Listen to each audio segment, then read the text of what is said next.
Hello बच्चों, स्वागत है हमारे यूट्यूब चैनल फिजिक्स विद के उत्तम में। और आज हम लोग 11वीं क्लास के फिजिक्स में जो चैप्टर चल रहा है समतल में गति, उसका आज हम लोग लेक्चर नंबर 8 पढ़ने जा रहे हैं।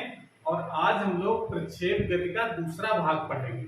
इसके पहले वाले वीडियो हम लोग प्रक्षेप गति क्या होती है और ये सिद्ध किया था कि प्रक्षेप का पथ परवलयाकार होता है, ठीक है ना। और आज हम लोग पढ़ेंगे कि प्रक्षेप का उड्डयन काल कितना होता है, ठीक है ना। इसका फार्मूला डेरिवेशन कर किया जाएगा और प्रक्षेप की ऊंचाई क्या होती है और प्रक्षेप का परास, ये सब कुछ आज हम लोग पढ़ेंगे। तो जैसा कि पिछले वाला वीडियो अगर आपने नहीं देखा है तो उसको देख लीजिए, ताकि ये पता चल जाए कि प्रक्षेप गति को हम किस तरीके से दो क्षैतिज और ऊर्ध्व गतियों में विभाजित कर सकते हैं, ठीक है ना।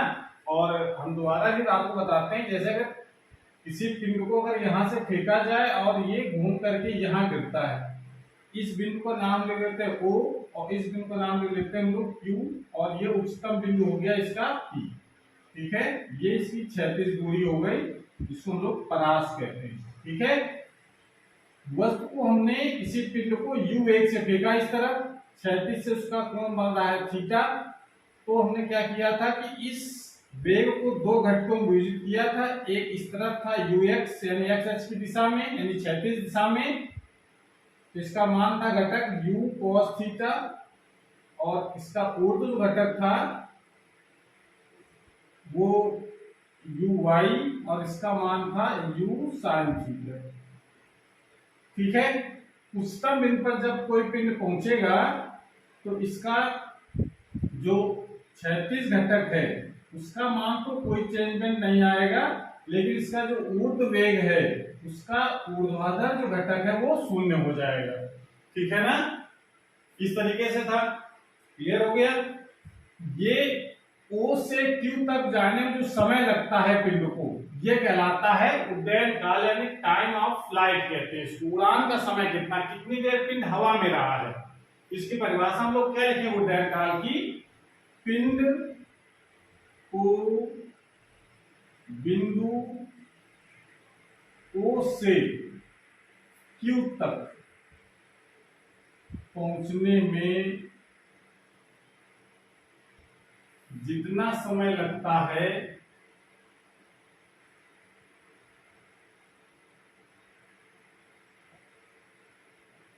उसे प्रक्षेप का उड्डयन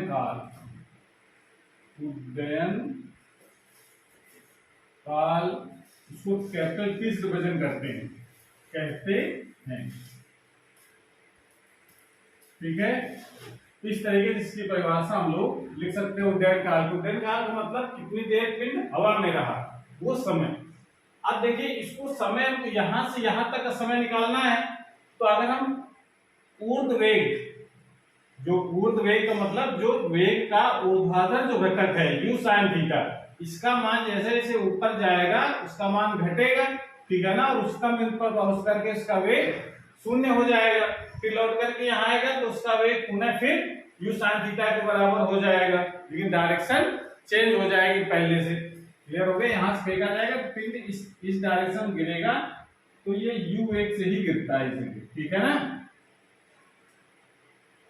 घूम करके जब टकराएगा तो ये u वेग से गिरेगा, तो इसका जो क्षैतिज घटक है वो तो उतना ही रहेगा, क्षैतिज घटक में कोई चेंज नहीं आता है। क्यों? क्योंकि इस पर g के का कोई प्रभाव नहीं पड़ता है, त्वरण इस पर शून्य रहता है। ऊर्ध्व वेग पर त्वरण कार्य करता है क्योंकि इसकी डायरेक्शन जो है वो गुरुत्वीय त्वरण के विपरीत होगी। g की डायरेक्शन तो हमेशा कैसी रहती है, ऊर्ध्वाधर नीचे की तरफ। इस g का इस क्षैतिज गति पर कोई प्रभाव नहीं पड़ता है, ऊर्ध्व वेग पर इसका प्रभाव पड़ता है, इस कारण ये मान इसका बदलता रहता है। त्वरण कार्य करेगा तो वेग परिवर्तन जरूर होगा, ठीक है ना।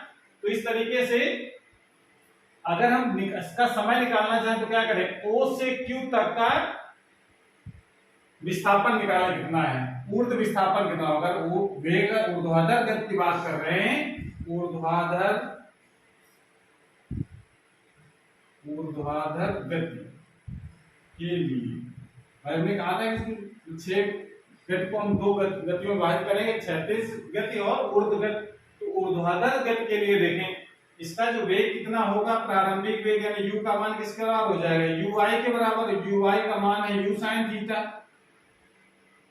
समझ में आया। और a कितना काम करेगा इस समय, जो कौन कार्य करेगा ऊर्ध्व वेग के लिए कितना काम करेगा, माइनस जी। विस्थापन कितना होगा, ऊर्ध्व दिशा में विस्थापन, ऊर्ध्व दिशा में विस्थापन, भाई यहां से और यहां तक अग्रत इसका क्षैतिज विस्थापन हुआ, लेकिन ऊर्ध्व विस्थापन कितना हुआ, 0। तो उसका ऊर्ध्व विस्थापन हो जाएगा 0। समय कितना लगा है, t का मान हम क्या ले रहे हैं, कैपिटल टी। यानी माना कि o से q तक जाने का समय हो गया कैपिटल टी, ठीक है ना। तो अब यहाँ पर हम क्या करेंगे, जब इतना हमको पता है ऊर्ध्व गति के लिए, ठीक है ना, तो हम जरा गति का समीकरण लगाएं। गति का समीकरण s बराबर ut plus half A T square, गति का जो कि समीकरण होता है। इस गति का समीकरण जरा यूज करो और इसमें वैल्यू लगाओ। समीकरण से s का मान कितना हो जाएगा, 0। भाई ऊर्ध्व दिशा में कोई विस्थापन नहीं है o से q तक जाने में, ठीक है ना। o से q जब पहुंचा तो विस्थापन कितना हो गया, 0। ऊर्ध्व दिशा में विस्थापन 0 है, क्षैतिज दिशा में बात नहीं कर रहे हैं। क्षैतिज दिशा में जो विस्थापन होगा वो हम लोग बाद में ज्ञात करेंगे, ठीक है। u कितना हो जाएगा, ui यानी प्रारंभिक वेग कितना, समय कितना लग रहा है कैपिटल T प्लस 1/2, a का मान कितना हो जाएगा माइनस जी, t समय लग रहा है कैपिटल T। इसको t की वैल्यू निकालनी है, पक्षांतर करो जरा इसको, क्या ui का मान लगा सकते हैं हम लोग। ui का मान कितना है, u sin theta into T minus 1/2 G T square, ये लिख सकते हैं। उसके बाद फिर यहां जरा जाओ, इसको लोग पक्षांतर करें तो लिखा जा सकता है 1/2 g capital T square equal to u sine theta into T. यहां से टी से डिवाइड कर दोनों तरफ, तो ये हो जाएगा G T by 2 equal to लिख सकते हैं u साइन थीटा। पक्षांतर करो तो t इक्वल टू लिखा जा सकता है 2u साइन थीटा बाई जी। ये उड़ान का समय आ गया, इतना उड्डयन काल का मान होता है, समझ में आ रहा है। तो ये इसका फॉर्मूला आपको याद रखना बहुत इंपॉर्टेंट है। जब किसी पिन को थीटा कोण से फेंका जाए, ठीक है ना, तो उसको समय कितना लगेगा, उसी तल में आने में पर 2u sin थीटा अपान जी। तो इस तरीके से हम उड्डयन काल का फार्मूला ज्ञात कर सकते हैं। इसका दो मेथड है, एक मेथड और भी है, इसकी सहायता से हम लोग ज्ञात कर सकते हैं कि हम o से p तक का समय निकालने कितना है। भाई o पर वेग कितना है u sin थीटा, ऊर्ध्व वेग p पर कितना है 0। तो इसमें गति का हम प्रथम समीकरण लगा करके भी निकाल सकते हैं, ठीक है ना। तो यहाँ समीकरण लगा कर निकाल, इसको नोट कर लीजिए फिर बताते हैं। इसको नोट कर लीजिए पहले, उसके बाद एक दूसरा मेथड भी है, उस बुक में दूसरा मेथड भी दे रखा होता है, उसमें कंफ्यूजन नहीं होना है कि किस तरीके से निकाले। इसमें तो ऊर्ध्व विस्थापन यहाँ 0 करके निकाला गया, ठीक है ना। एक दूसरा मेथड और भी है जिसकी सहायता से हम लोग ज्ञात कर सकते हैं, इसको नोट कर लीजिए। एक मेथड और है जिसको हम बता देते हैं, बाकी एग्जाम में अगर आता है तो आप दो में से एक ही को करना है, दोनों मेथड में अप्लाई करेंगे। अब देखिए बाकी चीजें तो u equal to u sine theta, ठीक है ना, और जो u का जो मान है प्रारंभिक वेग और a का मान g के बराबर हो जाएगा। और इस जरा बिंदु p तक जाने का समय निकाल लें। यदि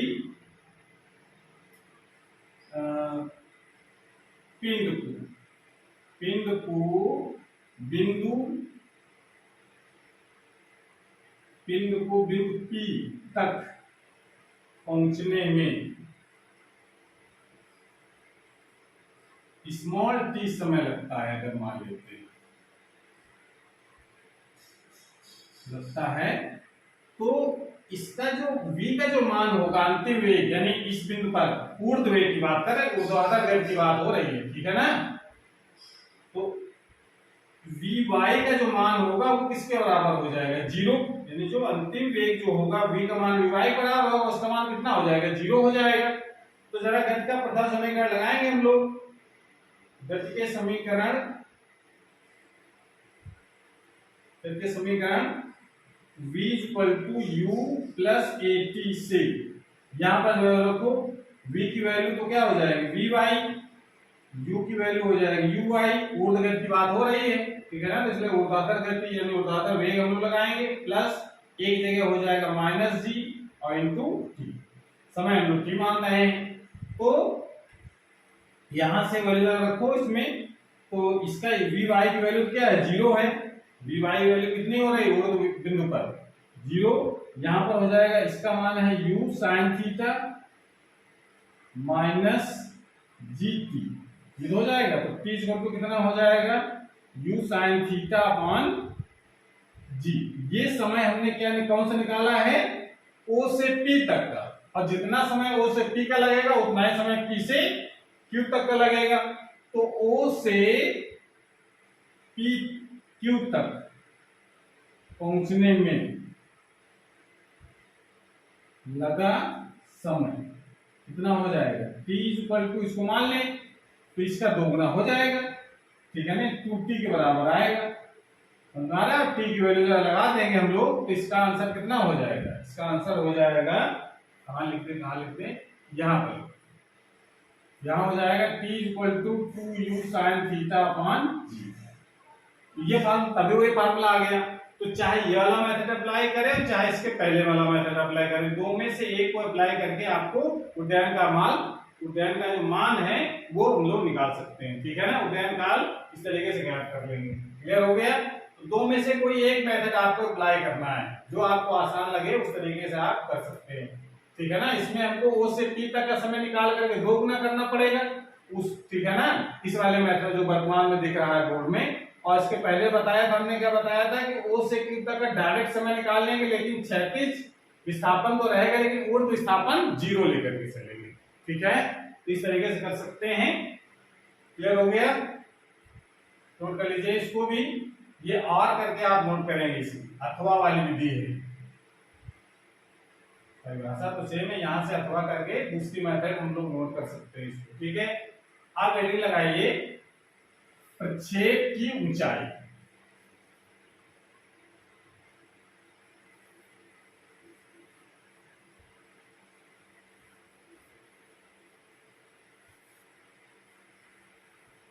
प्रक्षेप की ऊंचाई, यहां से ऊर्ध्व वेग है, ऊर्ध्व वेग यानी वेग का जो ऊर्ध्वाधर घटक है वो जीरो, क्षैतिज घटक जीरो नहीं है।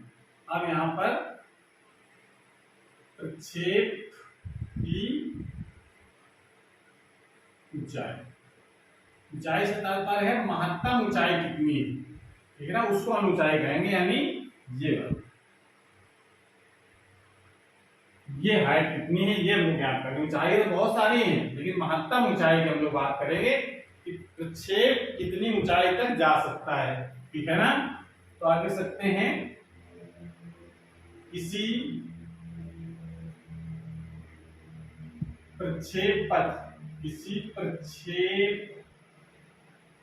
पथ के उच्चतम बिंदु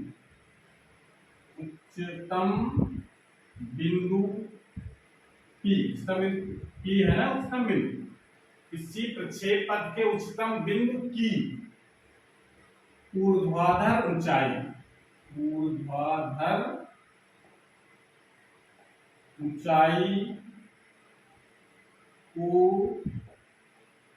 को प्रक्षेप की ऊंचाई कहते हैं। ये परिभाषा दे सकते हैं। प्रक्षेप ऊंचाई को हम किससे रिप्रेजेंट करते हैं, h, ठीक है ना। प्रक्षेप की ऊंचाई आप देखकर लिख लीजिए यहाँ पर h, कैपिटल H कहते हैं। अब मान कैसे निकाला जाएगा, इसमें जरा ऊर्ध्वाधर गति की जरा बात करो। ऊर्ध्वाधर गति में देखो यहाँ पर इस बिंदु पर पहुंचना है तो यहाँ पर वेग कितना है ऊर्ध्व दिशा में, u sin थीटा, यहाँ पर ऊर्ध्वाधर वेग कितना है, जीरो। ऊर्ध्वाधर गति के लिए यहाँ पर भी जरा कंडीशन लगा दें,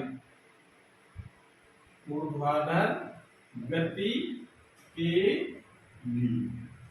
ऊर्ध्वाधर गति के लिए हम लोग क्या करेंगे, जो इसका जो प्रारंभिक वेग है u का मान तो हम क्या ले रहे हैं ux, सॉरी uy ऊर्ध्वाधर गति के समीकरण में u आएगा ना, u का काम कौन कर रहा है यहाँ पर, ऊर्ध्वाधर घटक ui, और उसका मान है किसके बराबर, u sin थीटा के बराबर। ठीक है, और जो अंतिम वेग है बिंदु P पर, उच्चतम बिंदु पर, उच्चतम बिंदु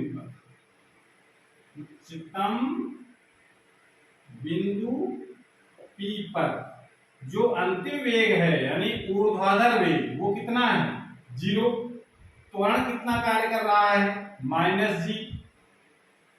ठीक है, यहां से O से P तक जाएगा तो उस पर कौन कार्य करेगा, -g। को g डायरेक्शन कैसे रहेगी, नीचे की तरफ।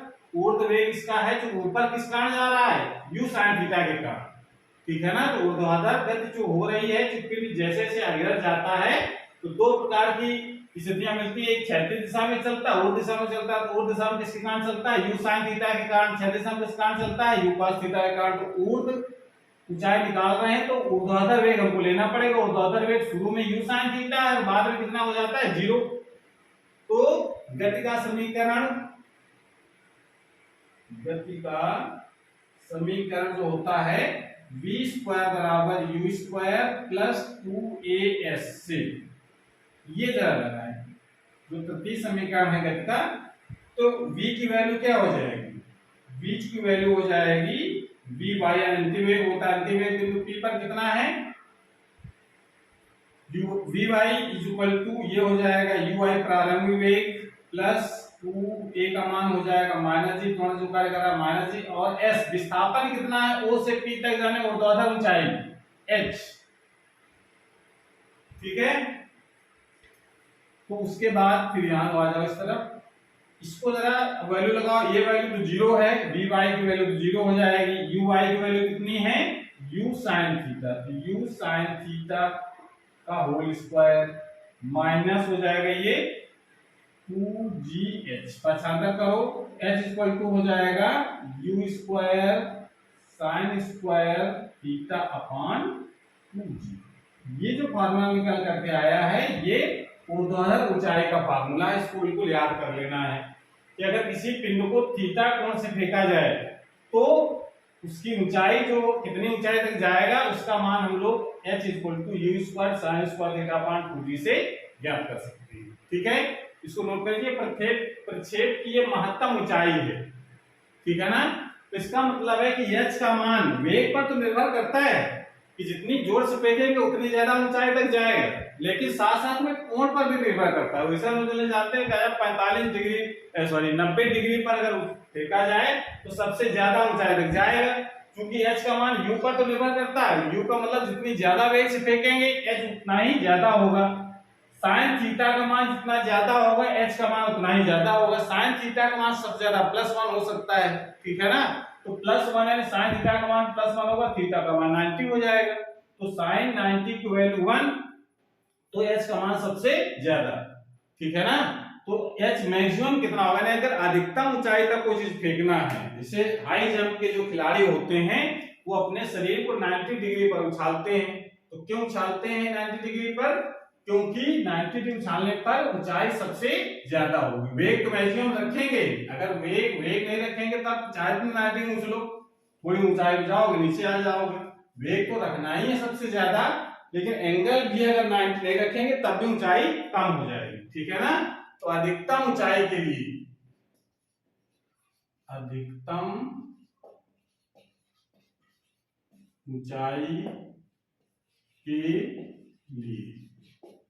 जो साइन थीटा का जो मान है वो तो कितना होना चाहिए, +1। भाई अधिकतम +1 होता है, तो +1 से तो +1 अगर होगा तभी तब अधिकतम ऊंचाई होगी। अधिकतम ऊंचाई sine theta +1, theta equal to 90 degree. तो h मैक्सिमम का मान कितना होगा, अगर 100 मीटर पर सेकंड वेग से पिन को फेंका जाए तो कितनी ऊंचाई तक जाएगा, अधिकतम कितनी ऊंचाई तक जाएगा, तब हम ये वाला फॉर्मूला लगाएंगे। sin थीटा की वैल्यू यहां लगाओ, sin थीटा इक्वल टू 1 या 90, थीटा की 90 लगा दो। ठीक है ना, तो u स्क्वायर अपॉन 2g ये अधिकतम ऊंचाई का फार्मूला है कि अगर हम 100 मीटर प्रति सेकंड के वेग से फेंकते हैं तो अधिकतम कितनी ऊंचाई तक जा सकता है।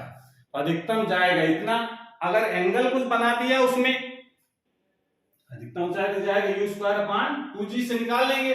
लेकिन अगर ये तब आएगा जब 90 डिग्री से फेंकेंगे, और 90 डिग्री से कम कर दिया तो फिर ऊंचाई फिर कम हो जाएगी भाई। इस साइन 90 के अलावा अगर कोई कोण हुआ तो साइन थीटा की वैल्यू 1 से कम, ठीक है ना। इस कारण से जो हाई जंप के जो खिलाड़ी होते हैं वो हमेशा अपने शरीर को 90 अंश के कोण पर उछालते हैं, तब वो अधिकतम ऊंचाई तक जा सकते हैं, ठीक है ना। तो इस प्रकार से इसको निकाल सकते हैं हम लोग। और अब एक लास्ट टॉपिक इसमें और है जो निकालते हैं क्षैतिज परास। तो प्रक्षेप का परास, हेडिंग लगाइए, प्रक्षेप का परास।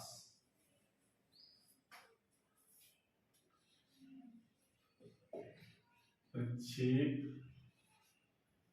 का परास, परास मतलब रेंज। तो परास से मतलब है कि क्षैतिज दिशा में उड्डयन काल के समय पिंड क्षैतिज दिशा में जितनी दूरी तय करता है, जितना समय उसको यहां से यहां तक घूम करके लगेगा, उतने समय में कितनी दूर चला जाएगा क्षैतिज दिशा में, वो कहलाता है प्रक्षेप का परास। तो क्या लिखेंगे, उड्डयन काल के दौरान पिंड क्षैतिज दिशा में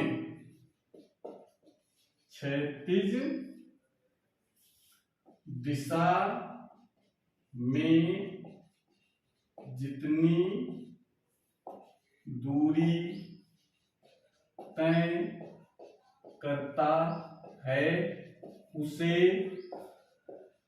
प्रक्षेप का परास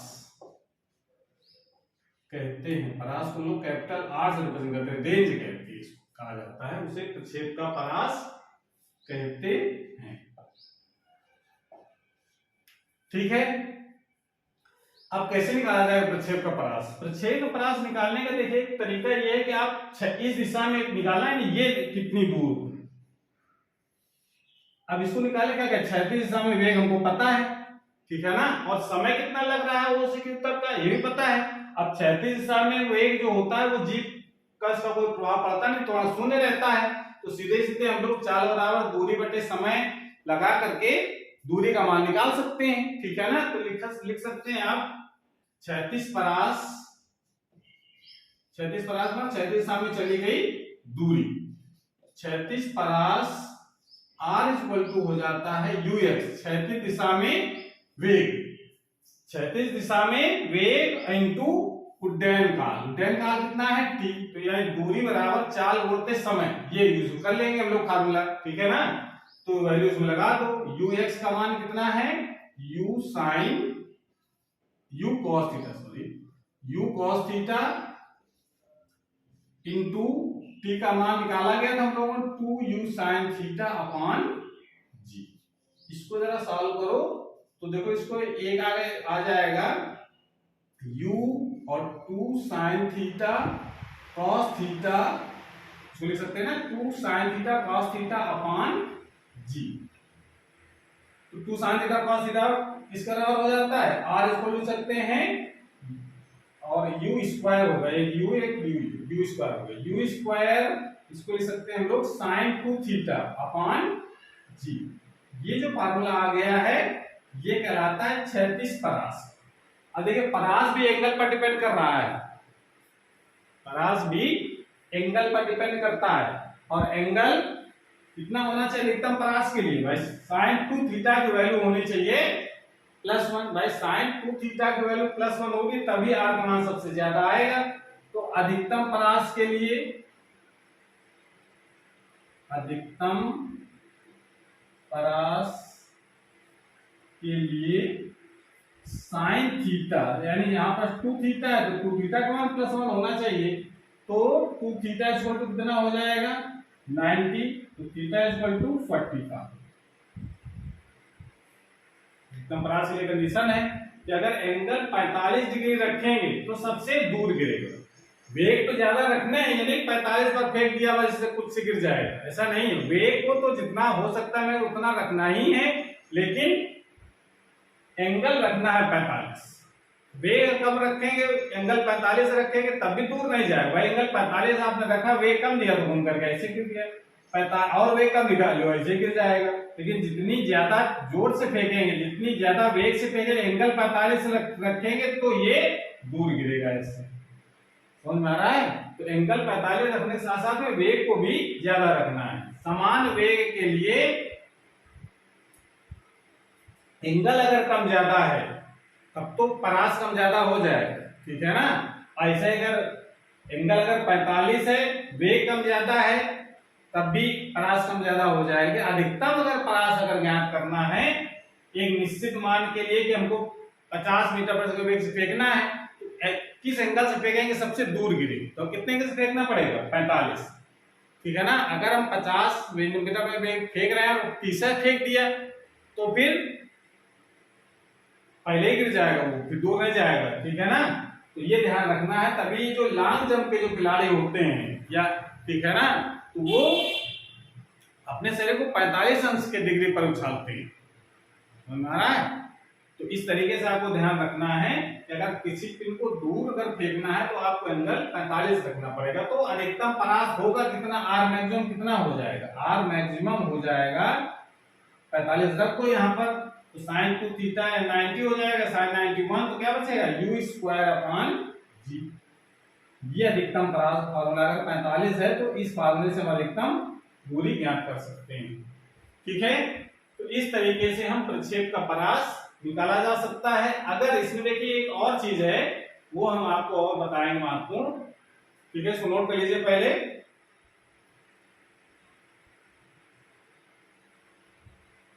नोट कर लिया। अब देखो इसमें जो बताने जा रहे हैं वो ये है कि जो क्षैतिज परास का जो फार्मूला है, क्षैतिज परास का जो फार्मूला आया है, उस फार्मूले में अगर थोड़ा सा एंगल को चेंज कर दें, जैसे अगर हम कहें क्षैतिज परास R इक्वल टू होता है u square sine 2 theta upon g, ये फार्मूला जानते हैं। इसमें अगर हम इस समीकरण, ये ध्यान दो बहुत महत्वपूर्ण चीज है, इस समीकरण में थीटा के स्थान पर,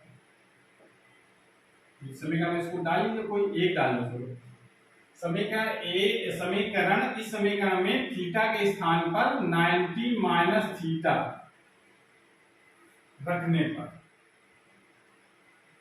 तो क्या हो जाएगा? हमारे परास भाई एंगल बदल दिया हमने, तो आर का मान बदल जाएगा। तो हमारे लेते परास कितना हो गया? R dash u square sine 2 theta, ये कितना रखना है? 90 माइनस थीटा अपॉन जी। इसको और सॉल्व करो तो आर डैश इक्वल टू हो जाता है यू स्क्वायर साइन, और ये 90 माइनस 2 थीटा, इसको अंदर मल्टीप्लाई करा दो तो 180 माइनस 2 थीटा बाई जी, ये हो जाएगा, ठीक है ना। तो आर इक्वल टू क्या लिख सकते हैं हम लोग? साइन 180 माइनस थीटा, इसके बाद होता है साइन 180 माइनस थीटा, फार्मूला तुमने भी पढ़ा है ना। तो साइन 180 माइनस थीटा होता है साइन 2 थीटा के बराबर अपॉन जी। अब देखो जरा आर डैश का मान देखो और आर का मान देखो, ये दोनों सेम आए कि नहीं आए? ये समीकरण नंबर 2। अब जरा कंपेयर कराओ समीकरण 1 व 2 की तुलना करने पर क्या निष्कर्ष निकलता है? तुलना करने पर आर का जो मान है वो आर डैश के बराबर है, यानी चाहे थीटा कोण पर फेंको चाहे 90 माइनस थीटा कोण पर फेंको, यानी 30 पर फेंको चाहे 90 माइनस 30 पर फेंको, 90 माइनस 30 का मतलब 60। तो चाहे 30 पर फेंको और चाहे 60 पर फेंको, चाहे 40 पर फेंको चाहे 50 पर फेंको, ठीक है ना, चाहे 70 पर फेंको चाहे 20 पर फेंको, मतलब 90 माइनस करने से जो भी एंगल आता है वो दोनों एंगलों के लिए परास कैसा रहेगा? 90, सॉरी, दोनों परास कैसे रहेंगे? सेम, ठीक है ना। तो कह सकते हैं इस तुलना करने पर तो अतः थीटा तथा 90 माइनस थीटा कोण पर पिंड को फेंकने पर पिंड को फेंकने फेंकने पर परास, क्षैतिज परास, क्षैतिज परास बराबर होता है। ये पॉइंट आपको ध्यान रखना है। कभी कभी पूछ लिया जाता है कि ऐसे दो कोण बताओ जिसके लिए परास सेम आता हो। मान लो एक एंगल दे रखा हो 20, तो दूसरा 90 माइनस 20 कर देंगे तो 70 हो जाएगा। एक एंगल अगर 40 दिया है तो दूसरे एंगल पर परास कितना होगा, 90 माइनस 40 यानी 50। ठीक है ना।